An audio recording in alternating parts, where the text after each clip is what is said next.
I get those goosebumps every time you come around, yeah. You ease my mind, you make everything feel fine. Worry about those comments, I'm way too numb, yeah. It's way too dumb, yeah.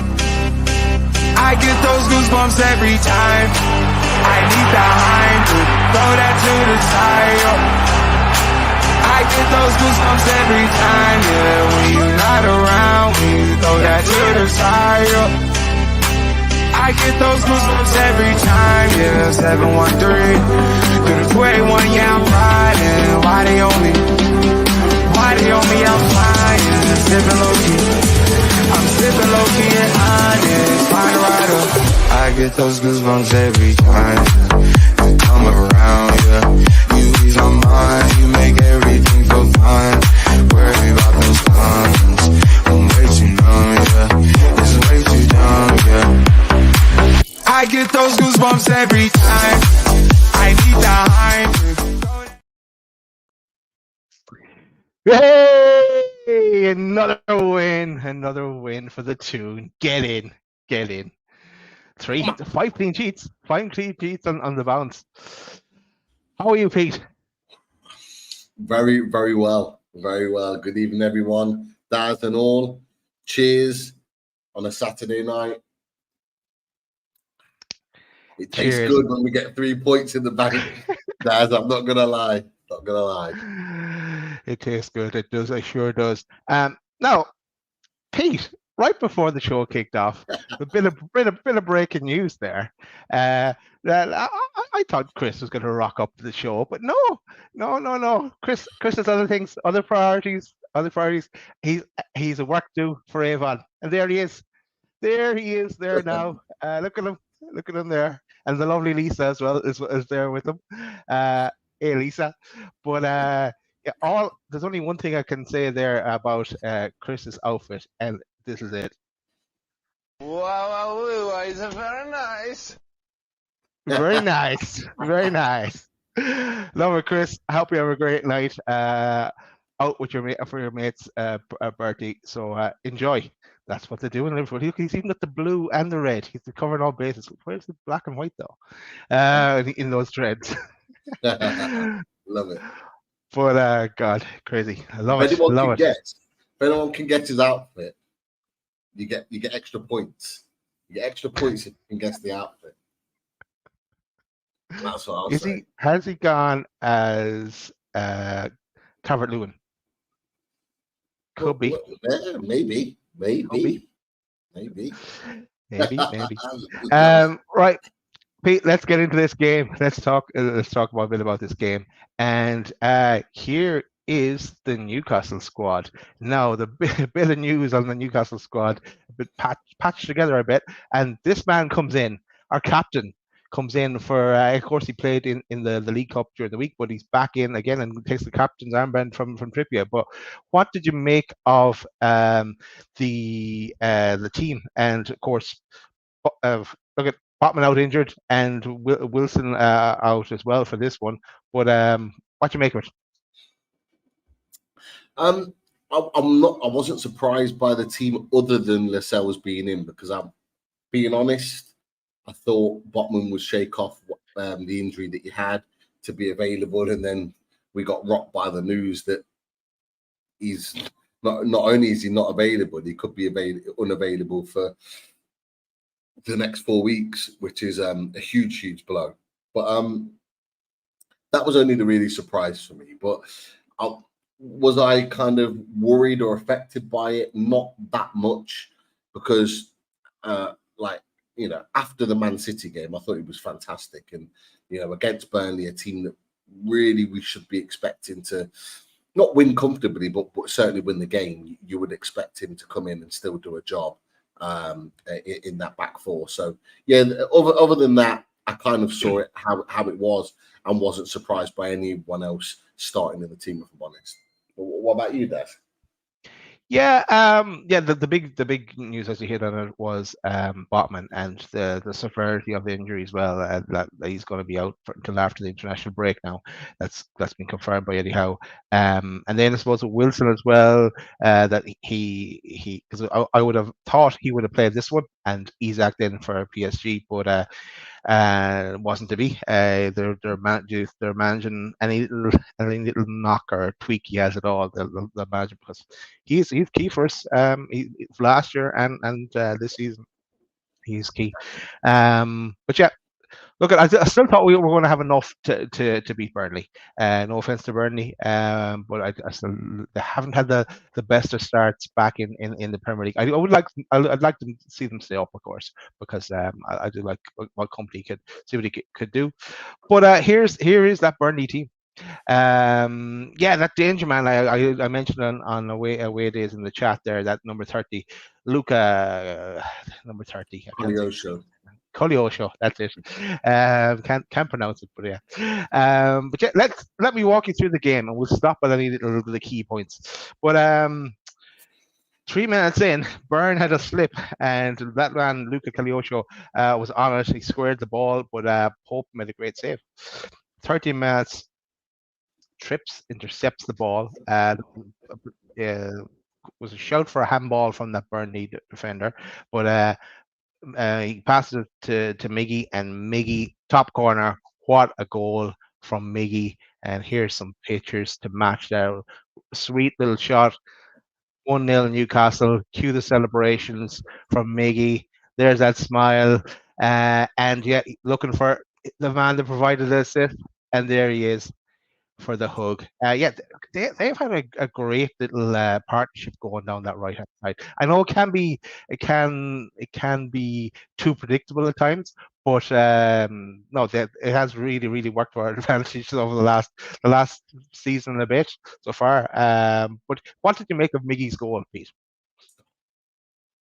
Wow, what a finish, mate! Honestly, after last season, you kind of expect at some point he's going to come up with an absolute sort of worldy rasper of a shot.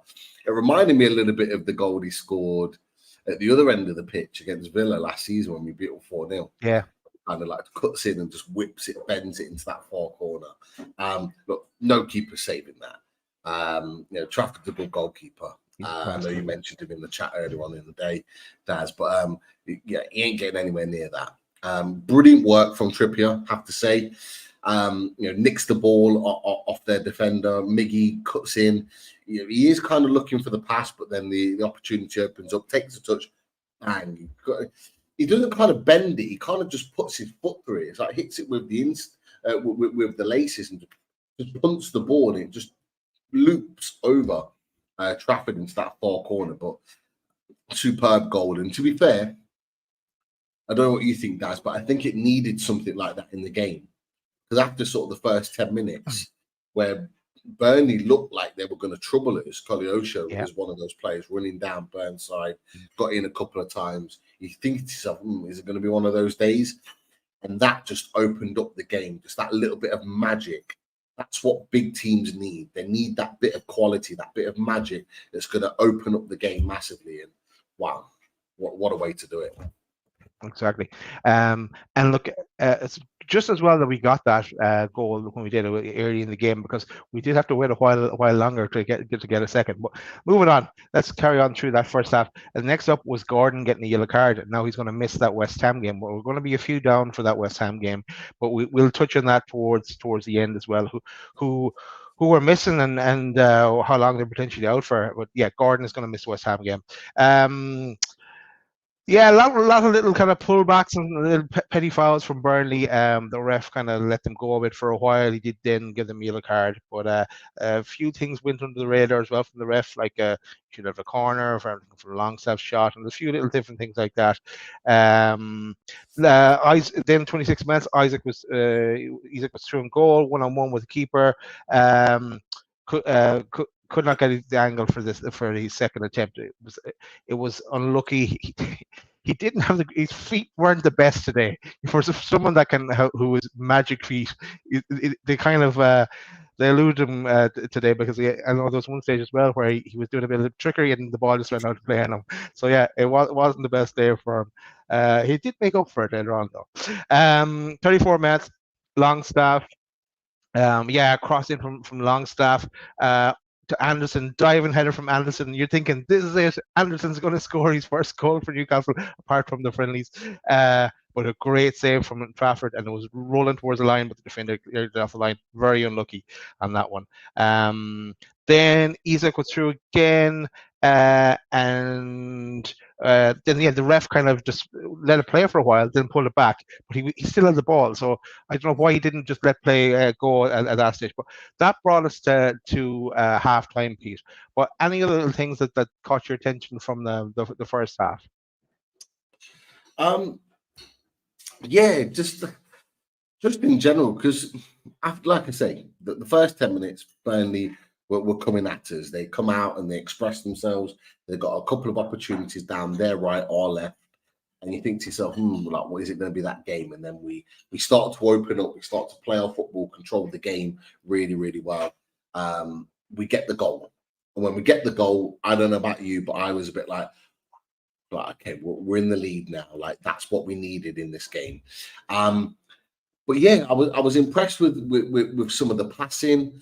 Bruno really kind of kicked into gear. The cogs started working for him. He was playing his little 1-2 passes around midfield, opening up the play, spreading the ball wide. I think you mentioned already the Isak. He wasn't quite with it with his feet. I think if he was, he would have scored the opportunity that he missed, where Bruno puts him a fantastic reverse ball in, first touch, whips it through, puts him on goal, and he just takes a heavy touch. Doesn't quite get there. Trafford makes a save, and then on the rebound, he kind of knocks it wide. On another day, we could have been 3-0 up at halftime, and we could have been going, you know what, job's done. But I have to say, in this first half in isolation, I actually saw that as progress, because in other games last season against Bournemouth, against Palace, we'd have probably gone in at 0-0, and the panic stations would have started to rise, and people would have started to get a little bit like, is it going to be that day? Is it going to be that day? But the fact that we kept pushing and pushing, we created some good chances, and we went in and 1-0. I actually saw that as progress, because as we've said before, against the big teams, we always tend to raise our game. We're up there, we're at it. But it's against these teams that may look easy. It's about, can we get that early goal? And we did against Burnley. And I think it was a massive, massive positive for us in isolation with that first half. Yeah, you're right, Pete. And there are no easy games in the Premier League. Just ask Everton.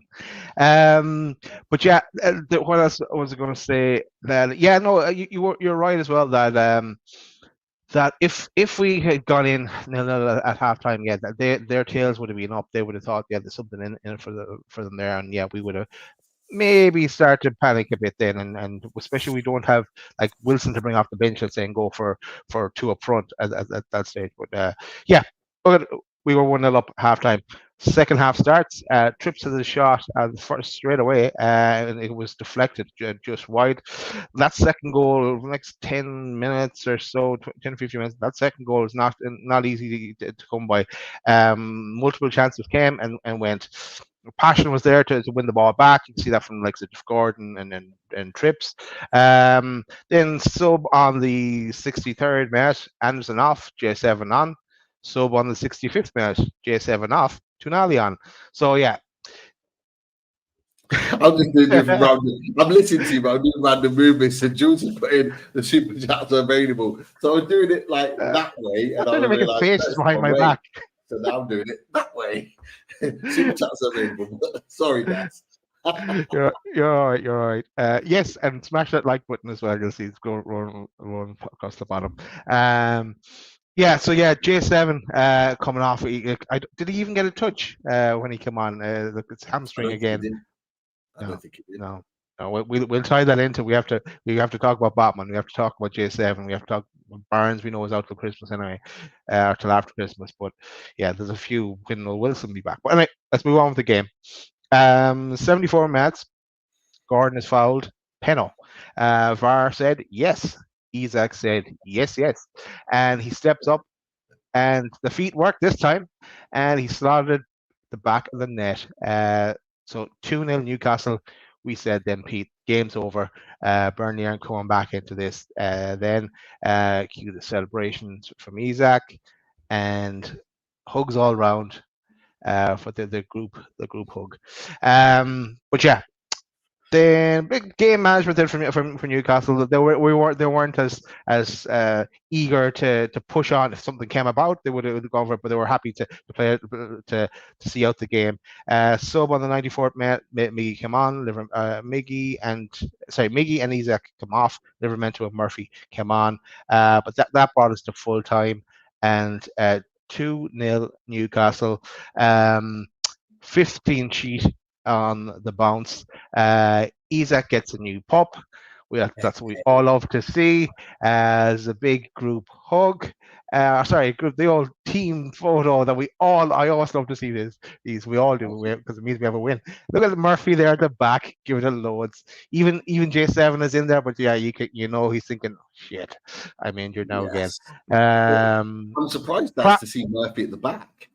I'm surprised to see he's normally right front and centre. I'm thinking, is he okay? Is he injured? He played 2 minutes. That's it. But yeah, he'll get to see more game time in the weeks to come. But yeah, love to see those photos. But yeah, that was the game really. Let's go to the injuries first, Pete. Let's talk about them because they're going to be pivotal. Or is there anything you want to say about the game as a whole first? As a whole, massive 3 points. Massive 3 points.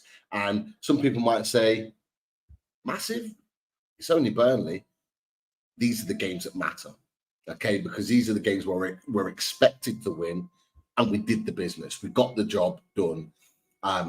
Comfortable win overall. First 10 minutes, Burnley were in it. After that, and when we got the goal, the only team that looked like winning the game was us. It was only a case of were we going to make a mistake that was going to allow Burnley back into the game. That was probably one of Pope's easiest games at the club today. Back to his old club as well. Yeah, back to his old. Yeah, you're absolutely right. First time as well. Spot on, Dad.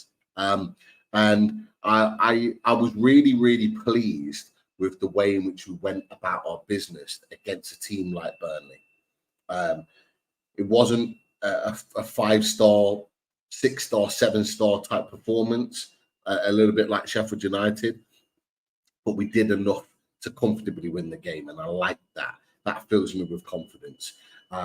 And as you mentioned, with the amount of injuries that have racked up before that game and ultimately after the back of it, it's even more impressive that we've been able to get that job done relatively comfortable without really getting out of second or even third gear. So that fills me with confidence there. I loved some of the football we played. 2-0 probably flatters Burnley more than us. I think it could have been 4 or 5 comfortably. We'll put that down to an off day because we know when we click into gear, we only know from last Sunday. There you go. And that should be more as well. Exactly. So we know when we click into gear that we can put teams to the sword. We'll go back to Aston Villa as well as another example. But yeah, we dispatched them very comfortably, really pleased with it, but in a very different way to the likes of Sheffield United, Man City, all the rest of it because of the way in which we went about our business. This is going to be Newcastle United moving forward for me, not just this season, but next season, the season beyond. Is dispatching these teams that we're expected to beat, but doing it very comfortably and just racking up those 3 points on the board that are going to take us into the next phase. So we can focus our attentions on, in my opinion, a massive game next Sunday. Not the Champions League, but next Sunday away at West Ham. When we're thinking about Premier League football, that is a massive, massive game. Right before international break, both teams we're only 3 points away from West Ham right now. Massive, massive game. And that could determine how we kick on after the international break, going into that next round of fixtures, how we finish there. So it was imperative that we got the win in a good manner, and we did exactly that. And that's why I'm really pleased. Okay, I'm gonna bring us to the injuries, but I'm gonna bring it from. I'm not so worried about the PSG match. That'll come. It's a home fixture. It's like, are we expected to win? I don't think so. To give a good performance, yes, but we're playing top quality opposition. I'm kind of more worried about this West Ham game, and the injuries now that are mounting up. To tell you the truth, and there could be more to come in after that PSG game. So, yeah, because I was really wanted to win that West Ham one, but. Okay, Botman, we know is going to be out till after the international break. What? Yeah, Dave's asking, can I see the match? I did see the game. Okay. Secret. We all did. We all did through very legal means. We have to say through very legal means, we all watched the game, and it was a great one. So thank you. Yeah. The other thing, actually, David, just so that you might want to know this, that in Ireland as well, on Premier Sports, they do show one of the 3 o'clock games, but this we weren't on. I think we are on coming on that in the next couple of weeks, so that'll be great. But commentary is crap though on that. But yeah. So what do you make of the injuries in totality, Pete? Because we are missing a few going into West Ham. What do you think we're going to do there? It's going to be tough.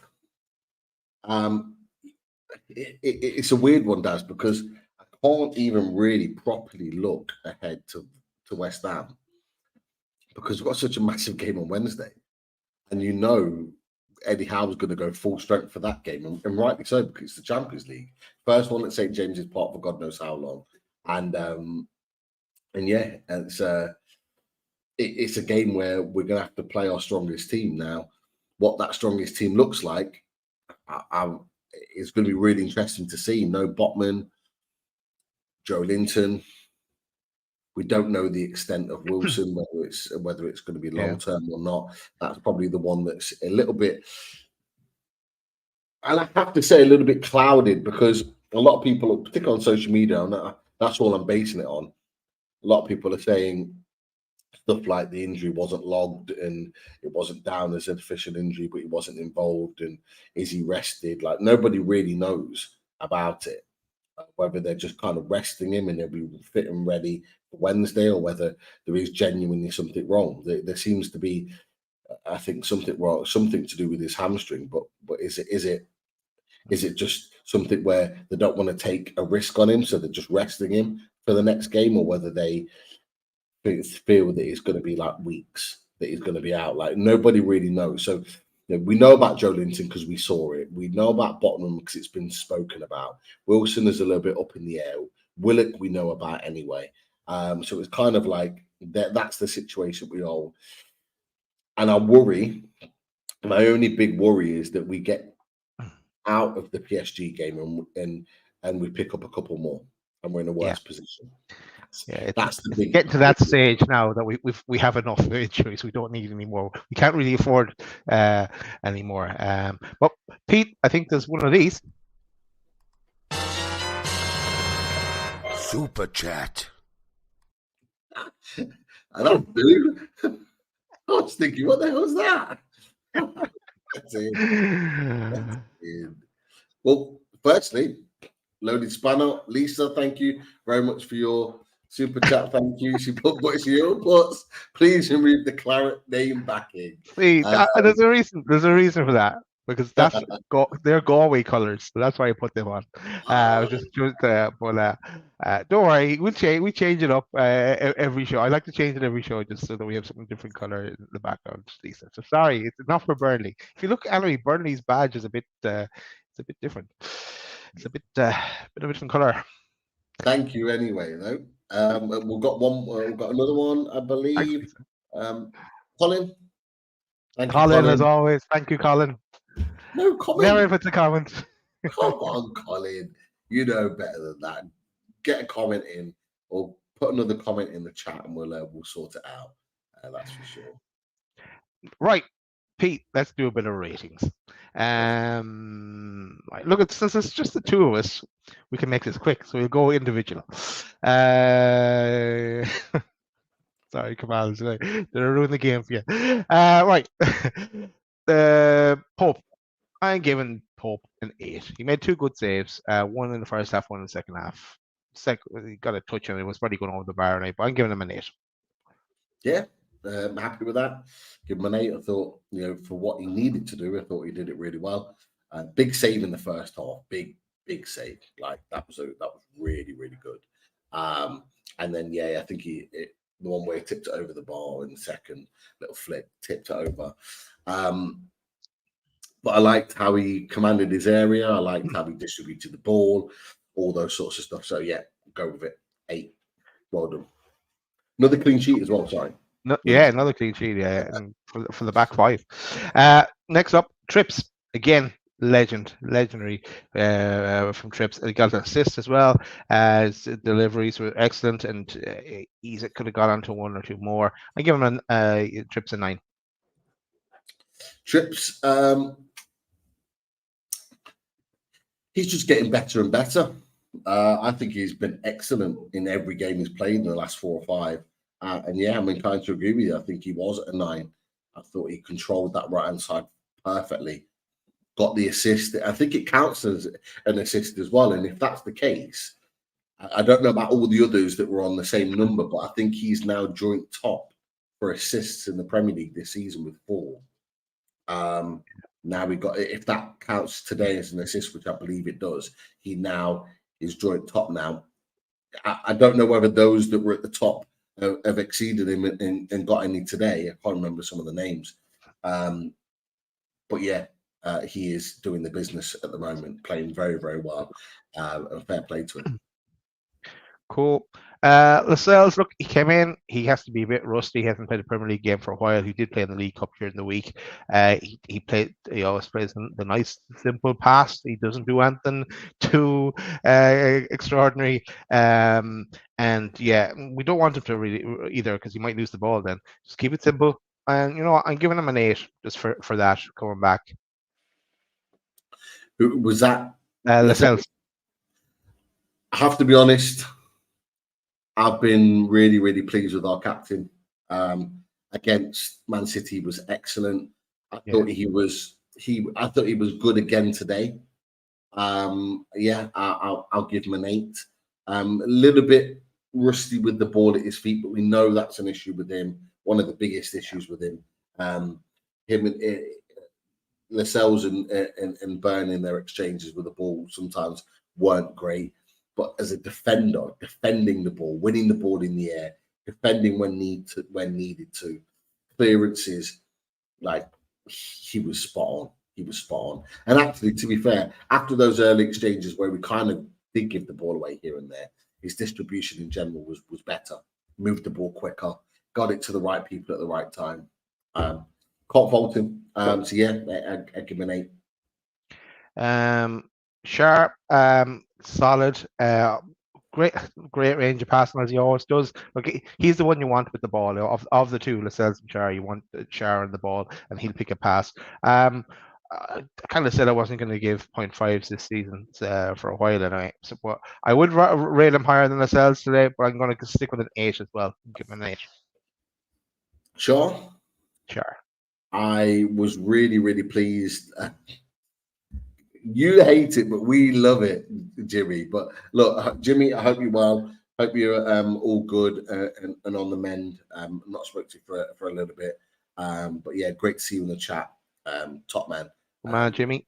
Yeah, I hope you're well, fella. It's not easy to move position in the back two from right to left. Not being left-footed. I thought he adjusted to it and played very, very well. I thought he had a really good game. Distributed the ball well, kept things ticking over, defended well when needed to. Yeah, absolutely spot on. I actually think he probably had a better game than Lascelles. So I'll probably give him an 8.5 to be fair. Yeah, he did. Oh, he did have a better game for sure. Right, let's move on to Burn. Give him Burn a 7. He was under pressure at the start of the game, and Luka Kadiosho had him on toast for a while. But then, yeah, they did they adjusted to that. They put more cover around there to help him out as well. I know, but he's a decent game, but give him a 7. Burn. Yeah, I probably agree with you. I agree with you. I think.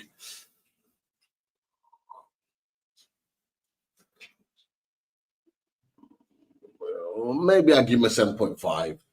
Maybe give him 7.5. I think I can't argue with what you said. He had a bit of a ropey start, a couple of slips, let him in, but after that didn't really put a foot wrong, but never really was tested after that to be able to put a foot wrong. And you can't argue with a clean sheet. So yeah, no, exactly. Maybe not at the level of Lascelles and Shaw, but yeah, I'll go 7.5. Cool. So that's our back line done. And yeah, the standout performer in the back five was Trips. Right, on to midfield. Longstaff. I thought Longstaff had a brilliant game. He was unlucky not to get the assist for Eden. As I said, Anderson was unlucky not to get his goal. Just thought he was everywhere. He tracked back. He's just a solid performer for us. I'm going to give him my man of the match as well, Longstaff. So it's a 9 for me and man of the match for Longstaff. Longstaff was superb today. Really, really good performance. Again, goes about his business, does the dirty work, the bits that people don't tend to do or don't tend to see. But I actually loved that he was running the channels and working himself into attacking positions today, trying to link the play, trying to make things happen. And yeah, I was really pleased with him. I would say definitely a 9 for sure. And he's becoming a very, very integral part of this team. A part where you can't really drop him. And the big thing is that he's picking up his fitness now. He's picking up his match fitness. He looks like he's fit like he was last season, which is exactly what we need. Because him bombing up and down the pitch, box to box, is crucial for not just for the attackers doing their business, but he stops a lot of players playing for the opposition. Yeah, and we need that. We need that in the team. So yeah, absolutely spot on. Yeah, 9 for me. Okay, I missed out Bruno. Bruno, I'm giving him an 8. Did a good job again. Yeah, he got got in there for the interceptions. People just do like just to pass it to him, even if he's marked. They'll still give him the ball. I know because he's well able to get out of any situation, but it can be a bit unfair at times the way people put him under that kind of pressure. But yeah, I'm giving him an 8, Bruno. I give Bruno a 9. I thought he was outstanding today. And not in the ways where everyone would kind of like be loving him, but I just thought he was so good. He's really kind of grasped the midfield. And look, let's be clear. A lot of that is also down to the fact that he's got Longstaff alongside him. Yeah. He's now able to dictate the play and do what he needs to do, but he's having influences at the top end of the pitch. Like that ball in freeze, that was outstanding. There was a couple of other balls he was sliding through to Isaac and other players. He's just a progressive player. He likes to play forward passes. He likes to move things forward. He likes to get us in dangerous attacking positions. And today, he allowed us to do that a number of times. I do worry because, like you said, people do give him the ball in tight spaces, which he's capable of kind of dealing with. But he's getting a few bangs and knocks at the moment, and he's hobbling around, and it's just like it's bad enough as it is with Botman and Wilson and Joe Linton. It's like when I saw him down and he was hobbling, I'm thinking, please no, please don't do this to us. And I know we have Bruno. We have Tunali now that could slot in and do that role as well. But Yeah. we're down to we have no one else on the bench then to bring on to change the game or anything. And Bruno, I've just remember the situation as well where Isak was through and he should have squared the ball back to Bruno and Bruno would have been in on goal. That was unfortunate that again the feet didn't work for Isak for most of the time today. Well, moving on, let's go to Elliot Anderson. Elliot Anderson another start from as I said in the details of the game there. He was looking at to get a goal, put in a tackle or two as well. I'm giving him an 8. Elliot Anderson. Elliot Anderson. Elliot Anderson's ticking along nicely. I'd probably give him a 7.5. I thought he did okay today. There just seems to be something missing from him. And whether it's he just needs a goal to boost his confidence. To be honest, he probably should have scored today. Great little crossing, little chipped ball to the back post. I'd be expecting a player to score that, I'm not going to lie. And maybe he needs that to take his game on to the next level. Yeah, he works well, he links the play, he tracks back, he does all those things, but there's just that little something that's missing that some of the other players have in his position. Now, like I say, maybe he just needs the goal to bring that next level and that next side out of him. But yeah, I think he's ticking along nicely. He's getting regular minutes, which is what Eddie Howe wanted to give him, and he's getting them now in the Premier League. So he is a fully established first-team player in this squad, and he's ticking along nicely. So although we're not seeing the 8s and 9s and 10s, should we say, or the 9s and 10s that we kind of want him to be, but he'll get there. Like he's getting minutes now, and he's building nicely in this squad. Yeah, I think when once he gets that goal, he'll just to get a break his duck, and then he'll be away. Then right on to the attack. Miggy got his goal, of course, linking up down that right hand side with trips. I give Miggy an 8. Yeah, well, John Askew puts how can Miggy keep running so fast for the whole game? Might be a very handy ability in the next few weeks. You're absolutely right. He does have that knack, Miggy, of just non-stop running back and forth, and he gives everything for the team. But yeah, I'm probably going to give him. I'm probably going to give him a 9. And a lot of that is probably because of the outstanding goal, the winning goal. It was a lot of it is for that. I'm not going to lie. It was just such a great finish, and ultimately won us the game. That little bit of spark, that little bit of magic. Played well, linked the play well, ran down the wing, did the channels, did everything he needed to do. Didn't really excel in any of that in game, but goal. It was enough to win us the game and get us the 3 points. So I give him that all day long. Right. Next we get on to Gordon, and Gordon gets my third 9 of the day, along with Trips and my man of the match, Longstaff. Gordon, I just thought he was class. Again, apart from getting the yellow card that'll rule him out of West Ham, we're really going to miss him in that game. But his interceptions, winning the penalty, just like he'll run at anything, and he'll run. He's so fast as well. Flash, they call him Flash for a reason.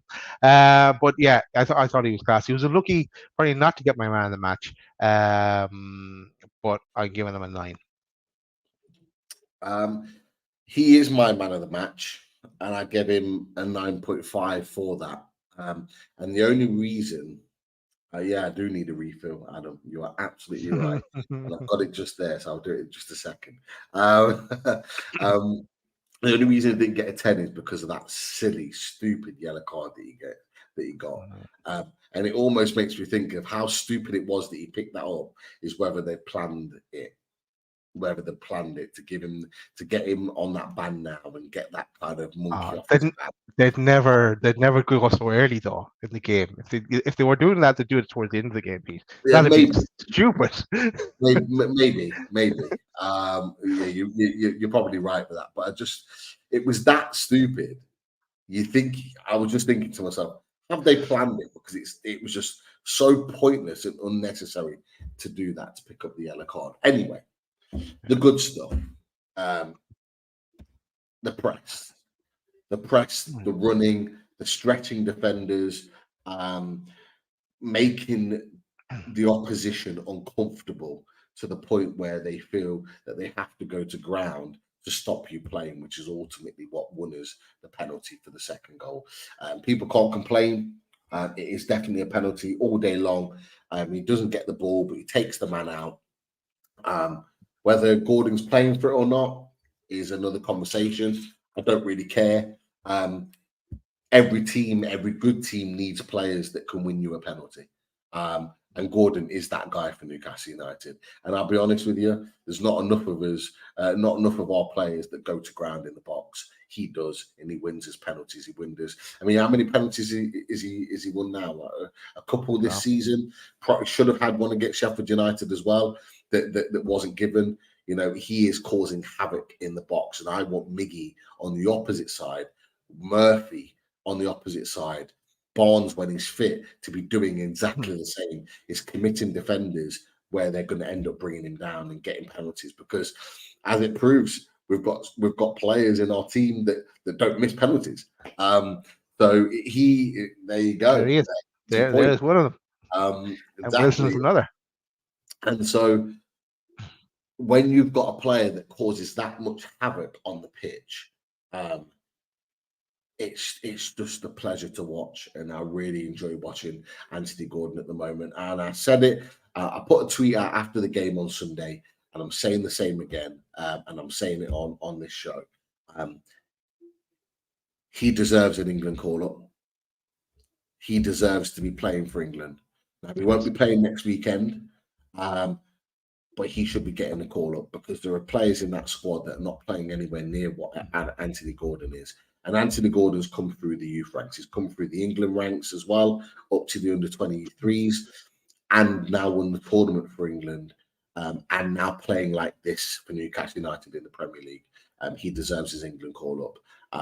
And to go from a misfit at Everton that nobody wanted at their club, to potential England call-up and England international, that is the mark of not only him as a player and his attitude, but the mark of what Eddie Howe is all about, is making players better.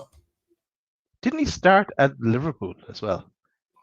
The Liverpool Academy. I think he did. I think he might have had trials at Liverpool, and this is the thing that a lot of people don't realise. A lot of opposition fans outside of Newcastle don't realise is that he, as a kid, he was actually a Liverpool fan. He's not an Everton fan.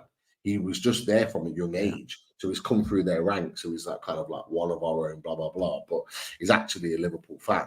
And I think a lot of Everton fans knew that, but allowed it because he was playing for Everton. But now it's Liverpool, Scouts, blah, blah, blah. He's on the red side and all this rubbish. But hey, he's a Geordie now.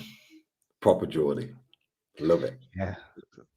Some of those lads in Liverpool, they don't know what they are half the time. Hey, Chris! Hey, Chris! Chris! Hey there. He's probably smashing now. He doesn't care. Yeah. He's pretty good. There, what's Dad's going to say tonight? But yeah, I think he's not going to care. Right, on to Isak. Isak is the last one. Got his goal from the penalty. His feet were not working most of the time today. He kind of had a laugh at times, but hopefully they're working on Wednesday night, and potentially into the West Ham game as well if Wilson isn't back. I'm giving Isak a 7. I'm gonna give Isak an 8. Ice cold penalty. I thought he linked the play really well. I thought he made intelligent movements. At times, I do think that it is very, very hard to play as a lone striker in this team, because there's a lot of time where you don't get the ball at your feet, and Isak, I think, struggles with that sometimes. Wilson a lot less so, because Isak likes the ball at his feet. But I think he's starting to learn how to play this role a little bit better, to be a little bit more patient Look, there's no doubt about it. He could have scored more. He should have scored more. He should have scored 2 or 3. To be fair, he should be sitting with a hat-trick ball tonight, but it was down to sort of his finishing being a little bit off. But all the other parts of his game I thought were really, really good. And hey, was he on 5 goals this season? Already he's on 5 now. Yeah, he's on 5. We're having that battle 5 and 4. So yeah, there were 4 all, I think. Already half of his season's tally, and we're not even out of September yet. Sorry, not already half of last season's tally. I think he got 10 last season. He was injured at the start of the season last season. Yeah. But we're not even out of September, and he's already on 5 goals. So he's moving in the right direction. That he's not putting in, apart from Villa, he's not putting that world class, outstanding performance. Hey, but if he's still putting the ball in the net, that's what a striker needs to be doing. But that penalty, wow! Like I've said it to you before, Daz, on review shows. Like, even though Wilson hasn't missed, I always feel a little bit of nerves because his penalties kind of don't convince me as much, and he's given me no reason to feel that way, but I just do.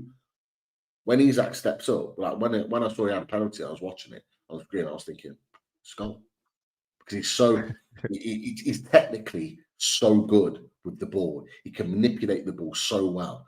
So he looks like, when you look at the penalty behind the goal, he looks like he's maneuvering it in the corner that Trafford goes.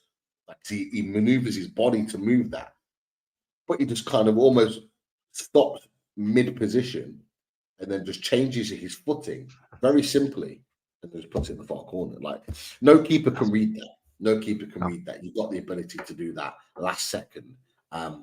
You're likely to score 9.5 times out of 10. That's it. 2-0. That moves us up to 8th in the table. We're a point behind West Ham. And I'm not going to show the table because it's too early yet. There's no point in showing the table. We're going to say 10 games. We're higher up the table. Yeah, we're start showing it. Like we're spoiled last year with the table. But I want to tell you about this before we get to the questions, because I know I have 1 or 2 questions I want to put your way as well, Pete. But take away that comment for a second, Pete. We'll do. Because I want to do this. This is coming Monday. Oh. Hang on.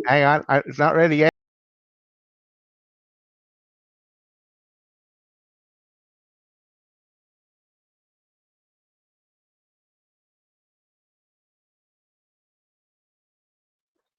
Bring it on. Davey versus Davey.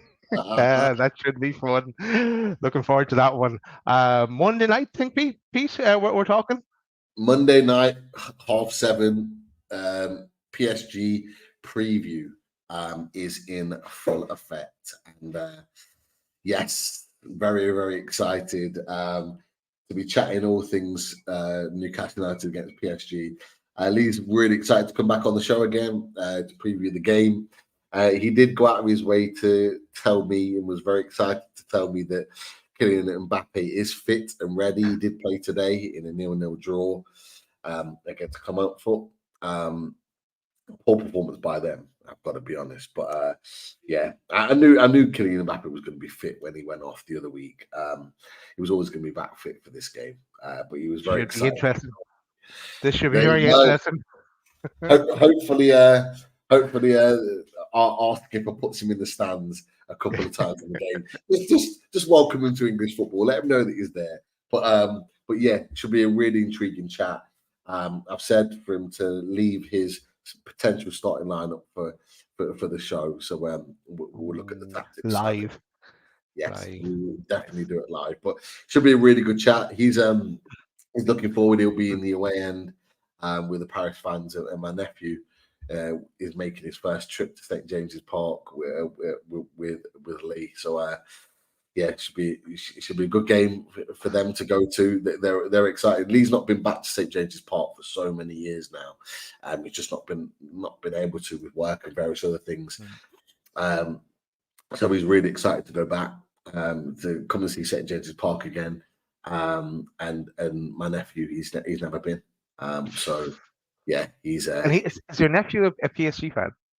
Yes. Yeah. He might change his mind after his trip to Well, Newcastle. hey, ever since he was a little boy, I've been working on him, but I've never really got anywhere because like he'll look at the table and look at where Yeah, Newcastle are. And go, no, uncle, no, it's not happening.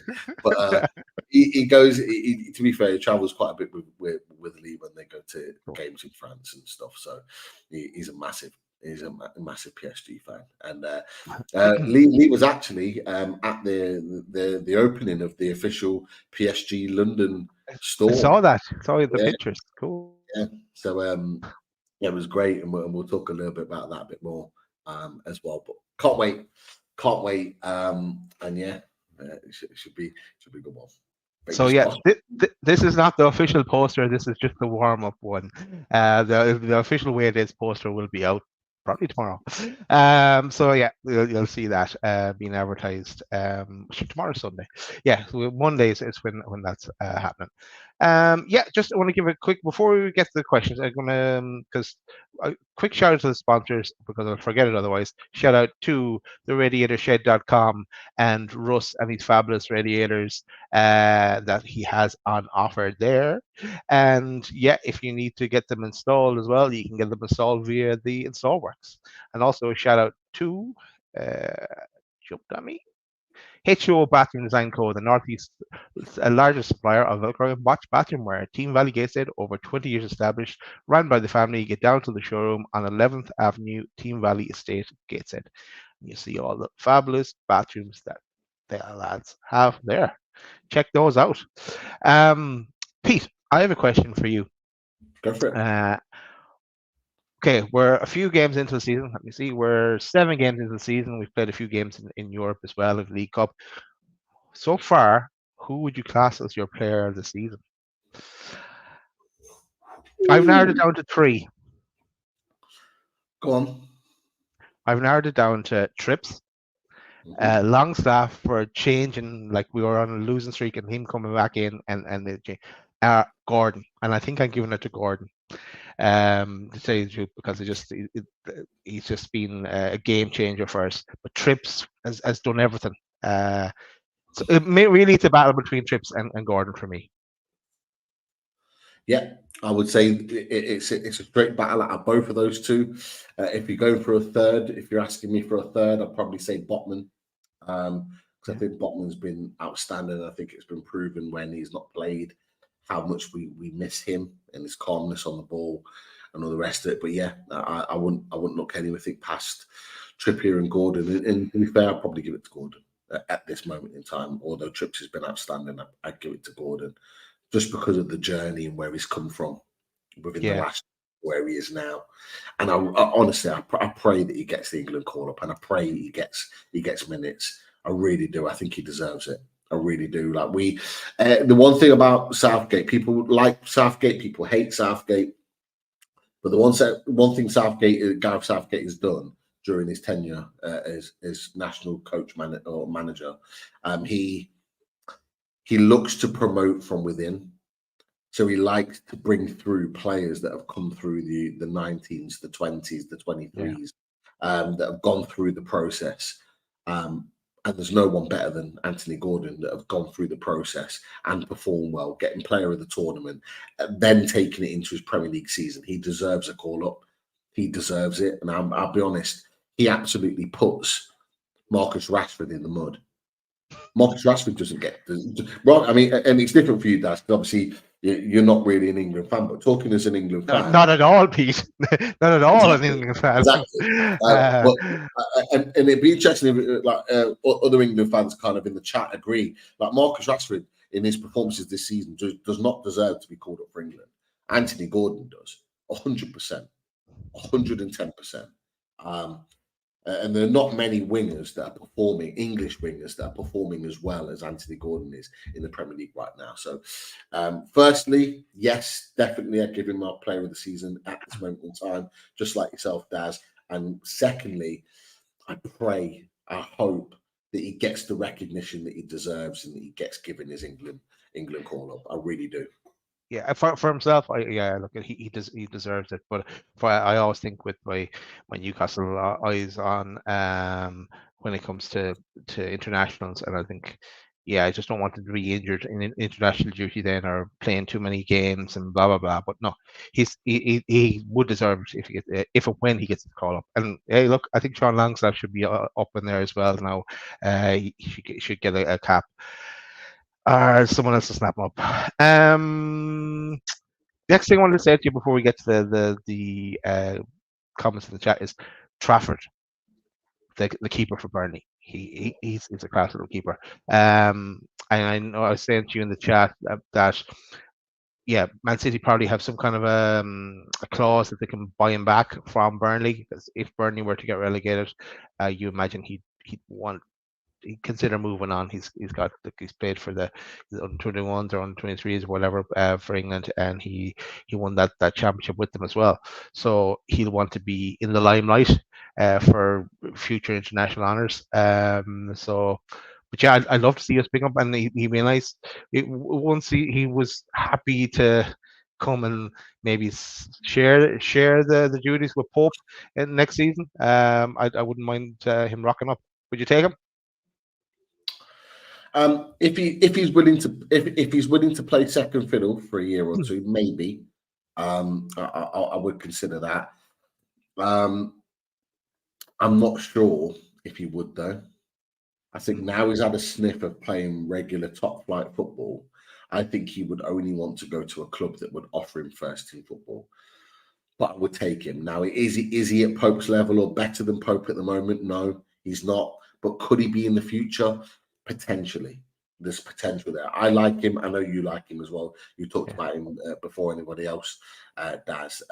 My only question mark about him, and he made a couple of good saves about it today, but the only question mark about him is that, and this is just a personal thing, I like my keepers to have presence. I like big goalkeepers that can cover ground. Nick Pope is big, he's tall, he can cover ground. Trafford, I don't know officially how tall he is, but he doesn't have, for me, that sort of presence that I think a top-level goalkeeper maybe needs. I don't know whether I'm being harsh there, but I'm just looking at him and I'm thinking I need a presence from my goalkeeper. I look at Alisson, he's got presence. I look at Pope, he's got presence. I even look at the likes of Ramsdale and Raya and David Raya, and they've both got presence in the way in which they play. Edison, for example. Onana, he's not a great shot stopper, but he has presence. I go back to a couple of games like Brentford, for example, where Pope comes out, collects a ball out the air, big, tall, goes to ground late on in the game when we need to hold on to it. And I just don't see Trafford doing something similar. And that's the only thing. But he's a young goalkeeper and he can develop that. So, yeah, maybe I'm being harsh, but they're just things that I look for in a goalkeeper that I don't quite see yet. Yeah, it's just, I suppose I'm on the lookout for a keeper because I think we need to invest in a keeper in the summer. I think Gillespie, as we saw, stuffing up his face there on the sideline, on the sideline in the stand, with sitting beside Botman. What does he do? Yeah, and I think Karius will probably move on, and Dubravka wouldn't be surprised if he moved on as well. So I think we're going to need to bring in at least one keeper in the summer. Can I just add this really quickly, because we have a Burnley fan in the chat. Welcome to Harry. It's a two-part point here. He said, welcome, Harry, to the channel. If you haven't yet, click subscribe. We love to have opposition fans in our chat as well. Burnley fan here, thought you played really well. Could have been far worse than 2-0. That's arguably the worst we've played all season. Interesting. Shame, because I thought we played really well until you scored, which is exactly what we both. He also adds to this that majority of Burnley fans want Muric on number 2 to start in front of Trafford. He's got a few critics this season due to how uncommanding he's been, and that I've not seen that comment. I made a comment similar, and then I've just seen that comment there, which is quite interesting. As well as that, Nat talked a little bit about this, I think, on away days, where she mentioned about Muric being a keeper that some fans expect to play and he doesn't because Trafford is ahead. So that's interesting to hear that. It is interesting. Their goalkeeping situation. But Harry, thank you for putting a comment in there. Welcome to the channel.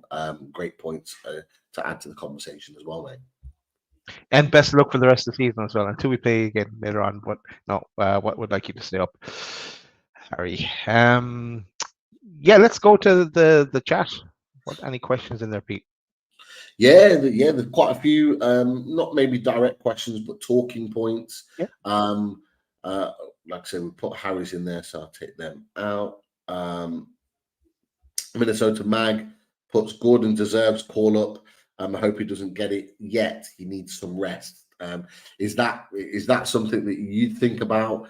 That maybe in international breaks, not just necessarily Gordon, but like Bruno, for example, and Isaac. Like the last thing we want is I think we have Palace at home after the international break. The last thing we want is players like that picking up injuries during internationals. Would you be looking to kind of fake injury to keep them at Newcastle and not risk them getting further injury? Yeah, it is a worry anytime, especially when we have our mounting injury crisis as it is now. We have a bigger squad, so it's not as standout. But yeah, that's one of the reasons I've been saying I couldn't care if he gets called up to England. But for him, I think it would be good as well, and he definitely deserves it. But yeah, even if we're talking about Ireland here, I'd be still focused on Newcastle. We can't afford them to get injured, so it doesn't really matter what country. But yeah, I would like him to get a bit of rest as well, because he did go through play a lot of games in the summer as well. I agree with Minnesota. Yeah, definitely played a lot of games. That's for sure. And just keeping on the Gordon conversation for a couple of reasons. David Cook put Saka injured may help Gordon call up. I'm not aware that Saka got injured. I wasn't really following the Arsenal game. Well, he was from my fantasy football team side. He was due to be injured today, but he played. And he scored a goal. So not good for my fantasy football team. But I don't know. I didn't see that game. I didn't hear any reports after that. But he played today. Yeah. Okay. I think you asked my opinions on it. I'm not sure how much you touched on it, Daz, but William Smith, great to have William in the chat as always. Slightly disappointed in Gordon. Can't take that cheap yellow card now. He misses the West Ham match. What do you make it? What do you make of all that? Because I thought they were in cahoots, Gordon and Eddie Howe, with regards to get the yellow card. But like, what do you make of it all anyway? The Gordon yellow card. And how it came. Yeah, it kind of did pass me by a bit, and I just because I didn't see it. I think it was Trippier was involved in the incident or whatever, and then I just heard, oh, Gordon has got a yellow card, and then it was like, oh, he's going to miss I saw a tweet coming in from Jordan, then he's going to miss the thing, and then the commentary said the same thing. So yeah, it's very annoying because I would like to get a victory over West Ham, or it's away from home as well, especially with Barnes out as well. And you think that then, well, okay, if Gordon can't play, at least J7 can slot in there. But now that's looking unlikely as well. So who are we going to play there in that left? We bring in Anderson in there in that position, and bring Tonali into midfield. Again, it's something different again. We have to adjust, and we don't know what's going to happen in the PSG game. Who else is injured or needs a rest or blah blah blah. So, or maybe you put Isaac out there and Brennan Wilson, but is Wilson going to be fit? So this yeah, we have to that next way it is shall be interesting when it comes to West Ham, and it's picking the team there. Definitely, and hopefully I'll hear back from Lawless. We'll try and I've dropped a message. We'll see if we can get an away days planned. It's a busy week for both teams, I think, because you've got Champions League and Europa League this week, so fitting things in. We always knew it was going to be the case when we talked about it in the summer, Daz, getting all these shows ready and available. We'll have to recruit. Yeah, but I just think, yeah, the perfect situation was Joe Linton coming back from injury. Got in there. And Barnes got injured. And you just think, Gordon, okay, fair enough, but we've got Joe Linton against West Ham. And he gets injured. Like, oh my God. So it could well be that Murphy, we might have to ask Murphy and Miggy to pull in a couple of big performances for us. Murphy on the left, Miggy on the right. I don't think, with question marks about Wilson, I don't think Hall could go there. Hall could potentially play there. He could. I think they're probably more inclined to play him there against West Ham than against PSG. Not against PSG. No yeah, but it's an option. We have Gordon for PSG. Like he'd be able to play in that, but it's just that the Premier League game is where we're really stuck. Yeah, but I'm just thinking as the game gets stretched and as we get into the latter stages, who could potentially come on for someone like Gordon? But yeah, to be fair, you made a good point there. I think Gordon will probably play the full 90 minutes against PSG regardless, because he will now. He's not available at the next weekend. So that maybe sort of ends that issue there. But it's the other positions that I'm worried about going into West Ham. But it's going to be an interesting situation. Really, really interesting situation. Can we ask for a miracle and will it be available? But I doubt it. I doubt it. But look, look, we'll get by. We'll manage. We'll do what we need to do. This is the game that got moved last year, wasn't it? Due to the Queen. That was it. What are you hoping for the announcement of the King? I did not say Aston, please. Let the record state. I did not say Aston. Next question, Pete. Next question. Move on. Not really confirmed actually. When the Swift comes back again, is Wilson hurt or sick? I think. I don't know. For some reason, I'm thinking hamstring, but is that because every other injury has been before has been hamstring? I don't think I've actually seen anything official. So if anyone in the chat has seen anything official, let us know, because I don't really know. I don't really know. Eddie Howe might know. I believe it's injury. I believe he's hurt, but whether it's enough to be out or not, or what the injury actually is, I'm just assuming it's. I'm assuming it's a hamstring injury, but yeah. Chris Banks says Wilson has a tight hamstring. Okay, right. Tight hamstring, so probably just a rest. I think Wilson. At least I think Wilson was injured. He was in the team pick. What? Let's look at that pick again.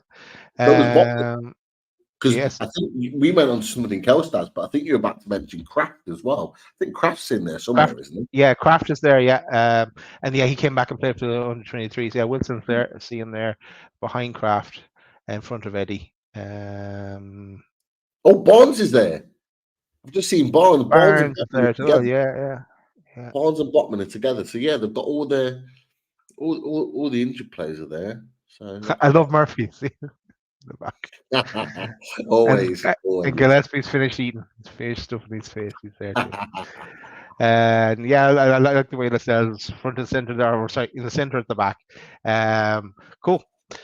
Let's next question. Comment. Is it a concern for you what David Cook puts in?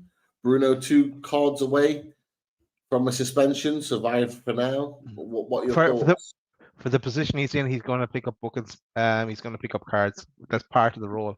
Remember, Czech Toyota used to pick one up every single game, and Joe Linton was trying to do that as well last season as well. But no, it's going to happen. He's going to have to take a ban at some point, unless he magically gets away with it between now and whenever it resets. But no, that's where Tonali will sit in that position then, I imagine, for that particular game. Okay. Paul Sprague gets the right answer for the Chris Hall dress-up question. It is, in fact, Boy George. That's who he's dressed as. There we go. If you didn't get it, you get it now. Classic Boy George. I'm not sure what Lisa dressed up as, but we know it's definitely Boy George for Chris. So he's probably about 8 Boy pints George. in. Yeah, he probably Britney Spears. I'm saying Lisa's gone into Britney Spears. She will kill me. There you go. Brilliant stuff. Now, Jamaal Lascelles. Don't ask who puts. Lascelles is a quality defender, but at the level we are now, not be quite good enough. Well, might not be quite good enough. I might be a victim of our recent progress, but I still like him. What are your thoughts on Jamaal Lascelles and the role he's played for Newcastle in the last year, but particularly this season? Yeah, well, last season he didn't really play at all. Remember, he used to come on and get those yellow cards. Oh, sorry, he didn't even come on. He was on the sidelines and picked up 2 yellow cards. But yeah, look, he's a battler. He stood up when we needed him some seasons ago when no one else would step up, and that's what won him the captaincy. And look, if we had brought someone else in the summer, that right-sided centre back, which we will bring in next summer, we have to. Then I wouldn't have been surprised if he moved on, and I think he could do a job for a like a bottom half Premier League team. And he's been all right, and he's been great for us the last 2 games. Actually, he's done really well. But yeah, he's as a backup option. He's a decent backup option to have. I kind of really to see Trips as our main captain now, to tell you the truth. But you know, he fills a purpose. It's someone we need, and we need those players that are happy to sit. Maybe not so happy, but they're willing to sit and come in when needed. And we don't know how long he's going to be needed for either. Someone else could get injured as well, and he'd slot in. Okay, so it gets to January 2024. Yes. Jamaal Lascelles' contract runs out in June 2024. What are you doing if you're Eddie Howe, Daz? If I'm Eddie Howe and the money's there for me, the financial financial fair play restrictions are allowing me to go and buy that centre back. Who is going to want to go in January though? What player could we get? Players big players that we want to fit in to our squad moving forward and sit into the project. They don't know us move in January. I wouldn't offer him another contract. Let him see it out and let him go. Okay. What would you do? In the chat, no, everyone. First of all, before I answer, everyone in the chat, what do you think? January 2024, you got an opportunity to give him a new contract or an opportunity to let him run out and go for free. What are you doing with Jamaal Lascelles? Great servant for the club, as we've both mentioned. Mm-hmm. Done a great job. But what do you what are you thinking is going to happen? If we were to give him a 1-year contract with the hope then of selling him on, well, he's not going to take. He'd rather walk out for free than and pick his club, but have a better contract going into his next club. And if we sell him, how much are we getting for him? What age is he actually? He must be heading towards 30. Interesting. Lisa says re-sign for another year. Fast clean. Yeah, great to see you in there. Give him one. I'm assuming that's great advertising as well. Fast clean. I'm assuming it's a contract. But yes, excellent. Ian McKenna extension. Whatever Les says, whatever Eddie decides. To be fair, true. Adam says, let go. Interesting. Various different opinions from just that question there. It's an interesting one. It is. Well, yeah, so you weren't talking about really bringing in someone in January. It was just for the summer. I think we have to bring in someone. Is he going to just accept a 1-year contract with us? Because the idea then is that we'll try and sell him on, but we haven't been able to sell on players for like even one of our big players. We was 25 million was all we got from him. You know, so what are we going to get for Lascelles? I'm going to say he's 30. I don't know what exact age he is, but are we going to get 4 million for him? I think he'll be 31 or close to 31 by the time By then we get to next summer. Yeah. So it's a difficult one. Ronald Wood, great to have you in the chat. Lascelles deserves an extension. So there's a few that are saying give him an extension. There's a few that are not. The one. What are you saying, Pete? I was going to move on to. I was going to move on to. No. Answer that. There's only two of us. There's no moving on. Just before I answer it, I'm just. Here we go. I'm pushing it on here. Hold on. Another one. Ian McKenna said, yes. Saudi offer 50 million. If there's an opportunity to make money on him, let's get it done. That's the best suggestion so far. Definitely. Our Saudi friends, if they want to take him, we're quite happy to oblige, but we have to sign. The only you raised a good point with regards to Lascelles, and we'll answer before we move on. Is that would he want to sign an extension? Because he wouldn't sign it, we won't be giving him a 2 or 3 year extension. It'd be a 1 year rolling, I imagine. Which is what you said, Daz. And would he want to take that at 31? I'm not quite sure. Honestly, I'd probably just let his contract run out and let him go. Me too. I would, because let's be honest, Lascelles isn't playing much at the moment right now. We're going to sign another centre back. It's whether it's January or the summer. So all it's going to do is push him further back in the pecking order. And if it's pushing him back in the pecking order, it then brings up another question, maybe for squad games April, May 2024, for the likes of Dummett and 1 or 2 others that would be even further down the pecking order. So it pushes everyone back if we're going to be signing someone of strength. Because ultimately, let's face it, if we're looking at a right-sided centre-back to come in a first choice, that's pushing Shaw back, potentially. So we're pushing Shaw back, which would pushes Lascelles, and then you've got a conveyor belt of players there. We can't keep them all. We've got to let players go. So Eddie's going to keep him. Eddie's going to want to keep him. Look at, we still have Richie and Dummett, and even though Dummett did well in the League Cup, we still have Mark Gillespie. We have to offload some of those two. They'll be on there. They have to be gone next summer. So maybe Lascelles slots into that role that they're doing today, just kind of around the squad and being that backup for cup games every now and again. That's how I could see Eddie doing. I myself would let him run down the contract, or the Saudi option. Yeah, fingers crossed the Saudi option. Leon has the same kind of opinions both ways for us. Life goals, interesting. He says Lascelles is about as good as Shaw. I know people that would probably disagree with that, but he offers something different, is what Lascelles does. That's for sure. But yeah, let's move on. There's a couple of other bits of conversations.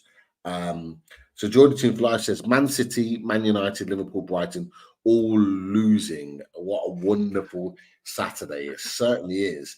And look, we're not going to get the league table up tonight, but it just begs the question, how much can we progress this season when you've got teams around you? Obviously, Man City and Liverpool is separate because they've lost a couple of games. They haven't even lost a game or two this season. But Man United dropping off.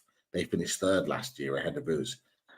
Brighton. We will, Pete. We will. We'll get the table. He's gone for it. I had it there on standby, but yeah, look, we're ahead of Man United, so I'm happy to put the table up. As we said, on the 8th spot on 12 points, Man United there in 10th spot and on 9 points. Man City dropping points as that message alluded to, their first points drop of the season. Did I? Yeah, it did refresh. So Spurs, Spurs. I said to you at the start of the show, Pete. I was not expecting this from Spurs. Fair play to that manager that came in. I can't say his name, but the Australian guy. He's done really well with them. I was expecting them to be. Yeah, Postecoglou.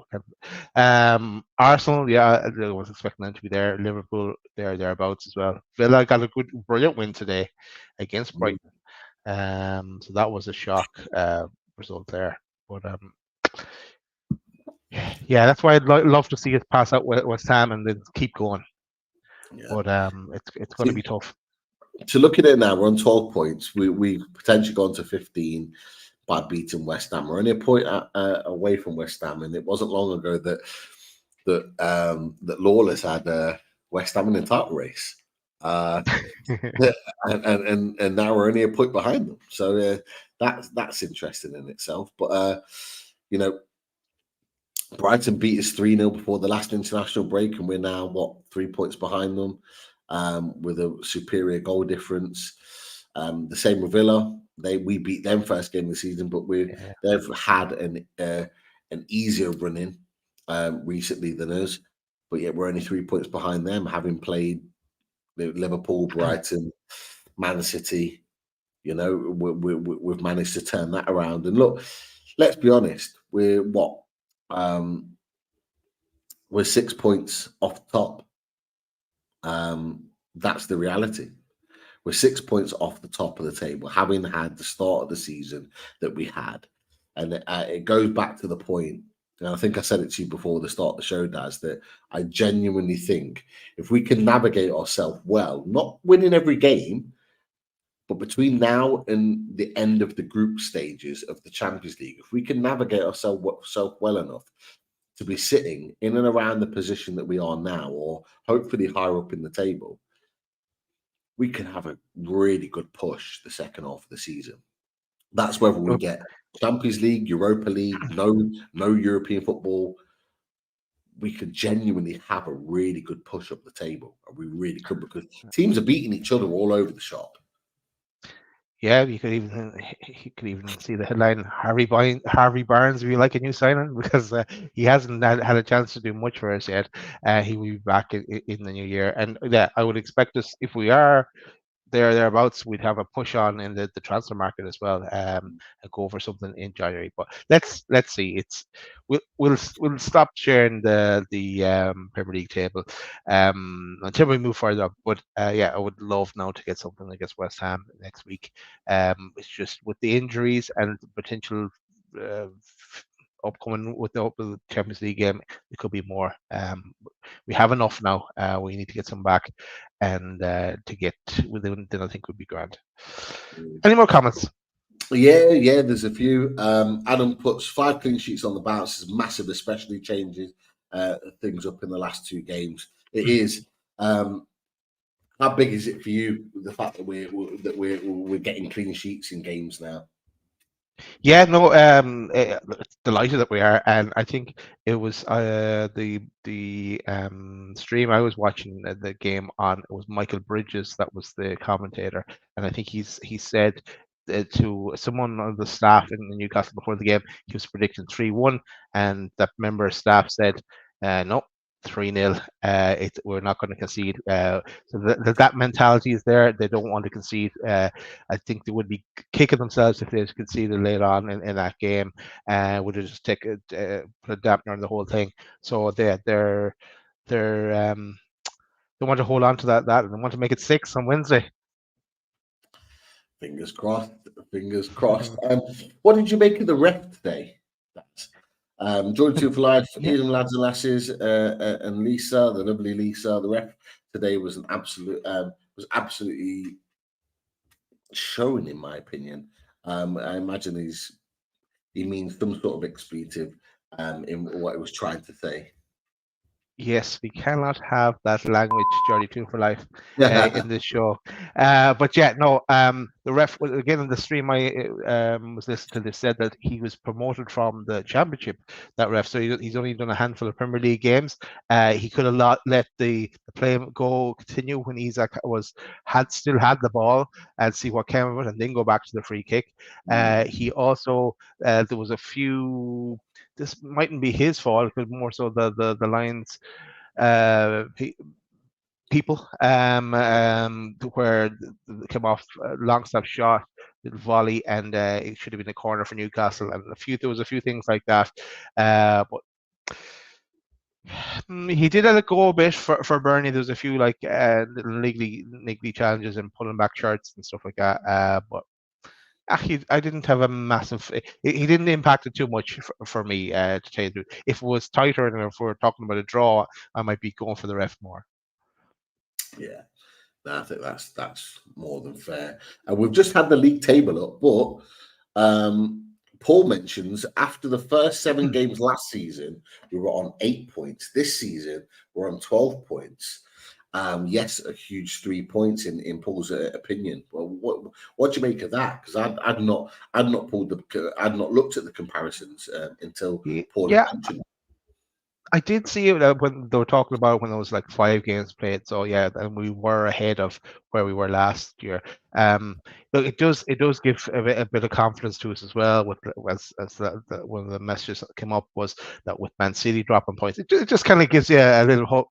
Oh, maybe if they drop a few more points, we might get closer to it. And you never know, miracles do happen, and we might be in a title hunt. But we're not as good as much in it as West Ham are.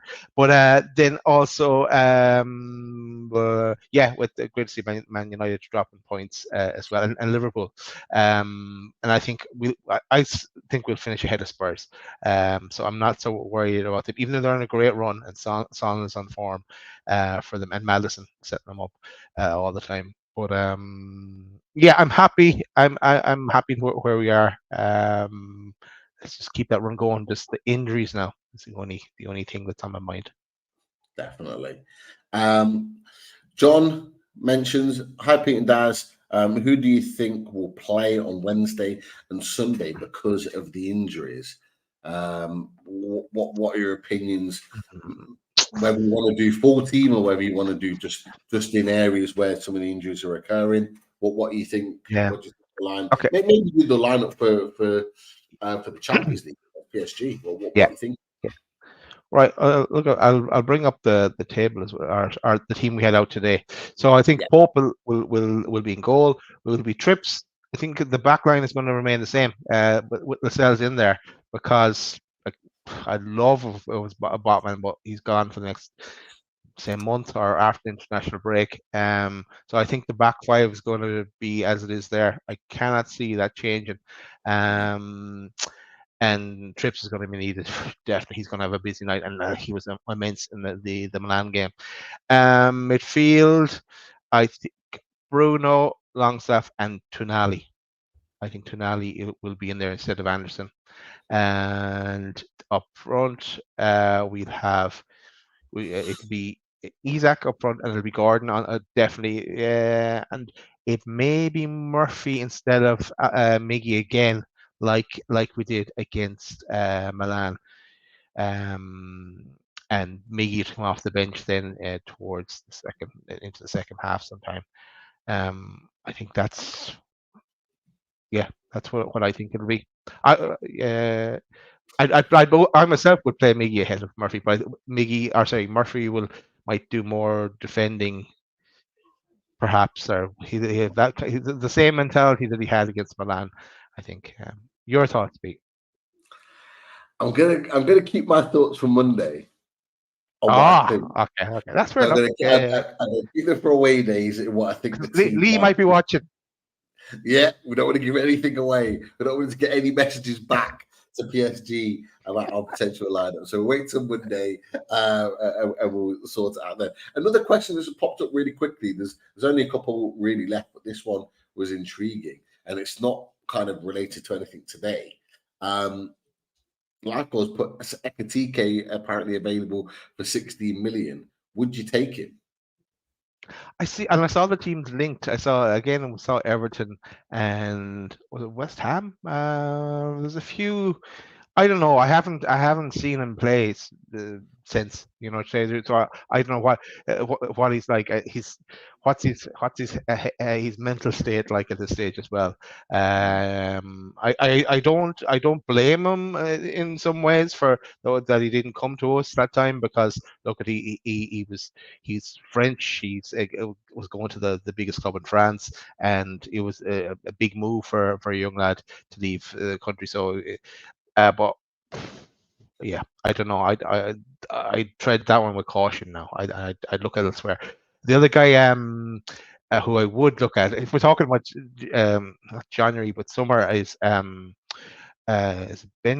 Sissoko, the guy from Cesco. That guy, Yeah. yeah. I think he went to Leipzig, didn't he? Yeah, that was it. So, yeah, Strasbourg. He went the red. He's with one of those Red Bull teams anyway. But yeah, I think he went from Salzburg to RB Salzburg to RB Leipzig, yeah, because they're connected. Because we were linked, weren't we? But because Yeah. they're connected, I think they'd already pre-agreed a move between the clubs because they're knitted together. So I think he's at Leipzig at the moment. I think he scored in a Champions League game as well. There, I was checking that. But yeah, I'd see if we sniff around him for a while, and see what the story is there. Come the summer. Yeah, he is at Leipzig. He is at Leipzig. I've just checked on, and he's got 2 goals this season. Yeah, at Leipzig. Because remember, his agent was in Newcastle, wasn't he? We had the pictures of him being in Newcastle. So he's a talent. Let's not forget that. And he's only 20 years old. So yeah, it wouldn't be a bad sign. Just a couple to move us into the end. John Juvenile says the race for Europe show will be very interesting. Pete, you have to say put your hands up. If you would at the weekend, we'll put my way. Don't worry, I'll be putting my hands up and celebrating with one of these bad boys. And the chat was going off earlier, not only because of Villa and their fantastic win, but they like to blow off some steam when Man United don't. And Dan fan is not a very happy man at the moment, and I think a lot of the time I don't blame him. No. In fact, let me read you the comment that you put in the chat, because I thought it was hilarious, although I felt bad for him. He's a Man United fan. You can't feel sorry for Man United fans. Yeah, I did to a point, but it was hilarious what he said. Let me find it. Where is he? Where are you, Dan? Dan, Man United fan. Hold on, I've gone too far. You have him in your phone as that Man United fan. Yeah, I have. Dan, Man United fan. And hold on, there's more than one chat, which is why it's really annoying. Right, okay, I've got it here. He put this is his comment based on Man United's results today. Football could suck my left effing nut today. That is his comment. So football can suck my left effing nut today. That's a Man United fan's feeling based on the results today. So for that, I say cheers. And have a drink. The tears of the Man United fans. We enjoy every second, and I'm sure it'll be an interesting chat. Now, the one thing I wanted to talk about, last thing, and a lot of people have been talking about it in the chat today. And Adam starts it off, and he puts Live VAR pool are on the wrong side of it today. And I don't know if you watched the game, Daz. No, I didn't see it. No, Liverpool. But obviously, Liverpool went down to 10 men. Always get someone sent off. Then eventually to 9 men they went down. So got two red cards. But at 10 men, they went 1-0 down. Son scored a very good goal. Tottenham played well today. But they equalised. And they equalised Liverpool with a really good Diaz goal. And it was given offside, but it wasn't offside. And the PGMOL statement saying Liverpool's first goal should have stood, human error, and VAR did not review. And Les puts there's Cox. Well said, Les. I thought that was really interesting, but I have to say, look, biased aside, because normally I don't really care at all about Liverpool. Yeah, it was a horrible decision. Looking at it on the screen, it looked onside. So I was going to ask you your opinion on that, but if you've not seen it, then no, I didn't see that. I watched our game and then went to cook dinner and look after my boy. See where you got there as my wife was coming back in from work. But I'll either catch up on the match today. I haven't recorded actually, so I could go back and watch it all. But I'll probably watch match today, part of it. Definitely, it was a horrible decision. It really was bad, and lots of people talked about it in the chat and not really giving them much sympathy, and understandably why. But look, if that was us, we'd be up the wall. That's for sure. It was a really bad decision. Nice to see it for a change. It's nice to see that we're not involved in it for a change. That's what I'll say. I did get a message from Richie saying about Callum Wilson that it was a potential thigh injury, but Mary mentions that it was a hamstring issue according to Eddie. So we're still no clearer on what the injury is, whether it's thigh or whether it's hamstring. But Mary seems to think that Eddie Howe confirmed it was a hamstring, but it could well be a thigh from what Richie had mentioned. So I'm not quite sure on that. You're not expecting my well, I'll have to wait till Monday to find out. You're not giving anything to do with your team away. But you're not expecting them to rock up against PSG on Wednesday. Wilson? Yeah. I won't be surprised. Yeah. I won't be surprised. I wouldn't be surprised. I'll put it this way: I wouldn't be surprised to see him in the squad. Yeah. That's just my opinion on it. But we'll see on that one. And David, I'll mention. Can't believe Spurs are 8 games unbeaten. They have no European football, and at the Carabao Cup, they surely won't do a Leicester. Madison should be playing at St James's Park. People spot on all along. Look, we talked about it. What, a year ago? Season and a half. We were talking about him. It was the deal that should have been done a long time before the summer when we actually showed genuine interest and we actually. I have a LinkedIn question there, Pete. So, isn't there talk? Did we get a figure for Bruno's wages? And the reason I'm asking this with the new contract, the reason I'm asking this, whatever wages Madison went for at Spurs. So, do we have a figure on Bruno's potential new wages? I've not heard of a figure, but I'd be surprised if it's not anything. If it's not anything around the £200,000 a week mark. I heard something again. His Twitter. I saw or heard 190, but I didn't know. That would be for me. I wouldn't be surprised. What did Madison go for then? Because I remember it was like whatever he went for, we go, that's the reason why we weren't in that ballpark.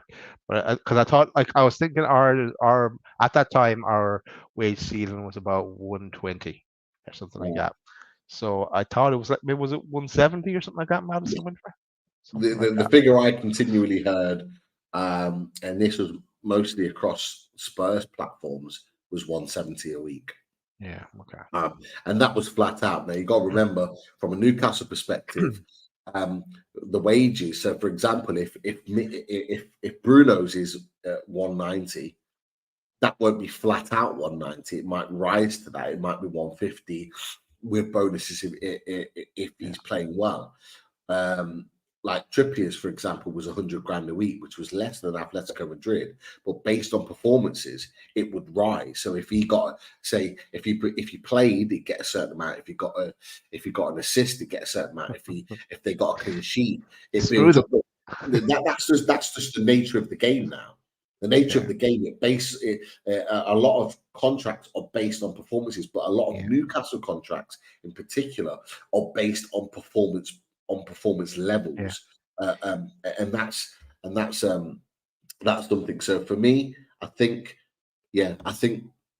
it was around the 200 mark for Bruno. I think it was around the £170,000 a week mark. And we haven't had a player that's come in and agreed or been paid that sort of amount. I don't think Tonali was anything even on that, remotely close to that when he came in from AC Milan. So it's a difficult situation. But he would have given us something. Like, I'll be honest with you, you take Maddison out of that Tottenham team, Tottenham don't win today. And they don't win a lot of their games that they've played this season. He has completely revamped the way that Tottenham play football. Now, the question is can they continue that over the course of a full season? I'm not quite sure. Yeah, I think we will finish ahead of them. But fair play to them for adjusting to selling Harry Kane as well. That was a big adjustment for them, and look, it's worked out for them so far. But I look forward to smashing them later on this season. Definitely, I think we are about there. One real quick one. Is that the real boy George? Yes, it was the real boy George. Chris, you tell us. Yeah, Chris is moonlighting as Chris. Really is boy George. I can tell. This is Chris at the weekend. Yeah, every weekend. This is it when he's not on shows. This is what he goes to work like. This is what he's on his bike and off he goes. I love it. Last one from me, Daz, before we wrap up. Minter, another great goal today. I put a tweet out with a video from Dutch League's channel. Another goal today. Like, surely we have him in the first team next season, Daz. Surely. Yeah, no, and Richie, if Richie's watching, hi Richie. But Richie did allude to it as well, that having Minter there and coming back into the squad next season, that's probably one of the reasons why we didn't go for a right-sided attacker, that he might be the one to slot in there. And it was like, we also have Gareth Crowell as well, so that Minter looks like he's going to be ahead of him. And Crowell did score as well about a week or so two ago as well. So for the other Dutch team, they're towards the bottom of that Dutch league. But I saw the goal that you tweeted out, Pete. Yeah, it looked a class goal, and I'm looking forward to seeing what he can do. And again, the pace. Gordon one side, him into the other. Wow, and Miggy is back up as well. So he looks so direct, Daz. He looks so direct. Yeah. He's got pace, but he's directing. Like, his first thought, Jacob Minter, he just wants to go for goal and tries to get goals. And that's what we need. We need those attacking players that are just like focused on emphasizing and making the difference in the final third. So really exciting talent. Only young. I think he's 19, 20. Like, he's got loads of time to develop. And I thought this was quite nice to finish on. Klopp's teeth will fall out over that one, over the lack of VAR in that situation. It's always nice to point fingers at Klopp because he gets away with so much. And lastly, click that like button and subscribe. We're on the way to 7K. Come and help us along, guys. Exactly.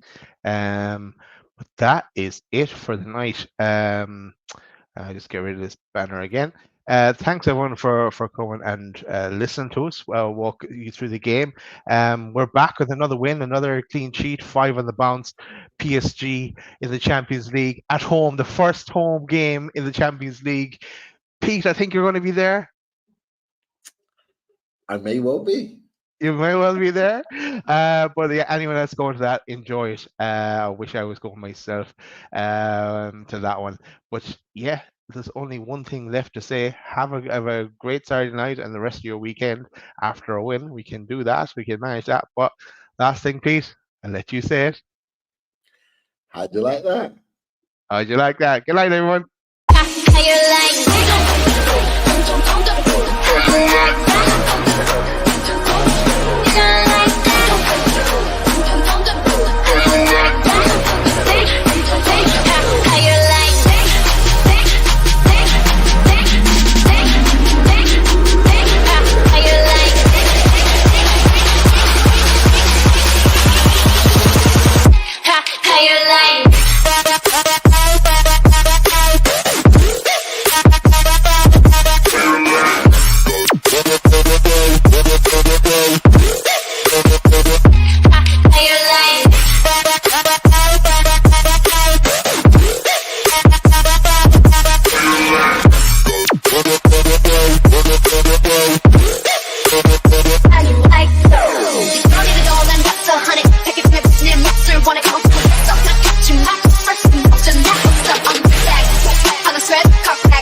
nice.